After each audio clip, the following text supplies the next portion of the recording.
Now, according to the latest annual report from Ofcom, we are spending more time listening to the radio. Listener hours were up 2% in 2010 compared with the year before. But young people in the 15 to 24 age group were the only ones not listening more. In fact, their listener hours fell by 4%. Pupils from Little Ilford School in East London decided to try to find out why. They report now as part of BBC School Report. It's where pupils from more than 1,000 schools across the UK make the news. And they began by listening to some children talking on the BBC in 1968 about what programmes they'd like to hear on the radio. I'd like to have a programme on children's life all over the world. I'd like to have a programme on what potholes do. Hello, I'm Sufyan, a 13-year-old who doesn't listen to the radio.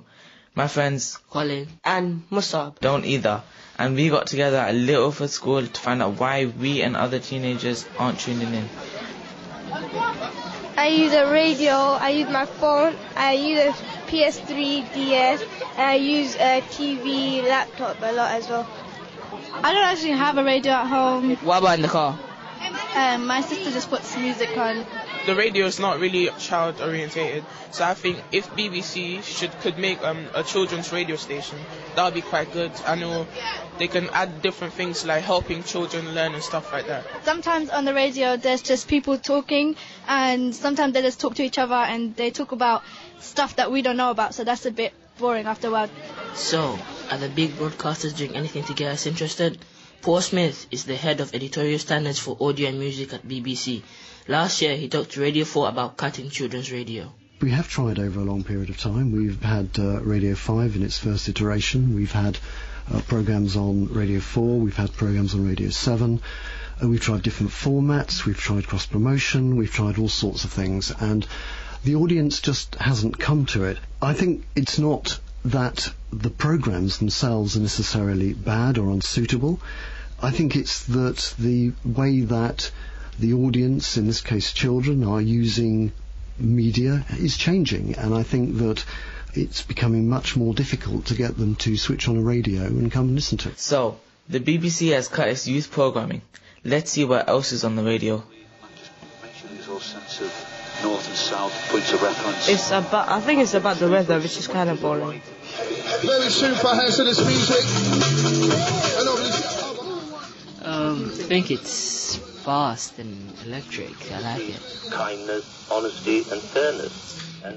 I find that boring because they're not really talking to us. Radio 1 have pulled it out of the bag. Oh, yes. Yeah, I like this one because it's not all about songs, it's about people calling in and sharing their stories. I think it's quite vulgar, honestly. It's basically a chat show with a man talking in a funny way, which might be funny for children, but they won't really understand it. We've been through all the stations and I haven't found anything suitable for us. What about digital channels? Matt Deegan is a station manager at Fun Kids Radio, a commercial station for young children. I think there's probably room for about 10 children's radio stations targeting different ages and also different places in the country.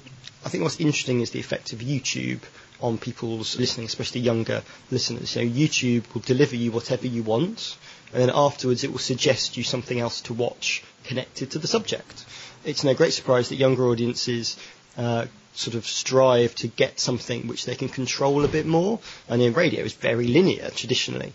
And I think what's interesting is we make sure that all of our content lives in an online space.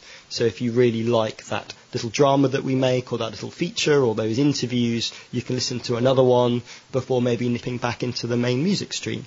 We definitely try and make all of our content so it can be consumed in lots of different ways. So we've listened to the radio and talked with other students, but we also have a few ideas about how broadcasters can make radio more interesting and relevant. So Colin, what do you think?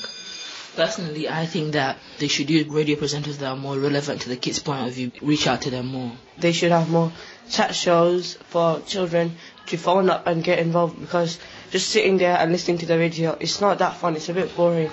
So why don't you just phone up and be a part of it?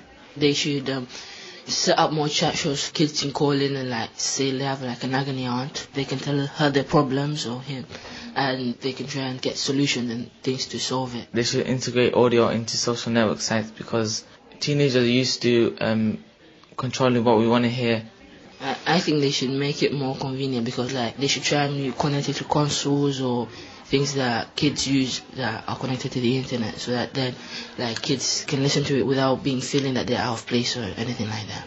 Teenagers want media that's mobile and relevant. We also want control over content. That's what we're used to. At the moment, broadcasters don't seem to be making programs for us, but we'll be willing to listen if they did. Pupils at Little Ilford School, and we are going to suggest that they might listen to the 4 o'clock show on Radio 4 Extra. That is Family Listening with Mel Gedroych. It's on at 4 o'clock every Monday to Friday.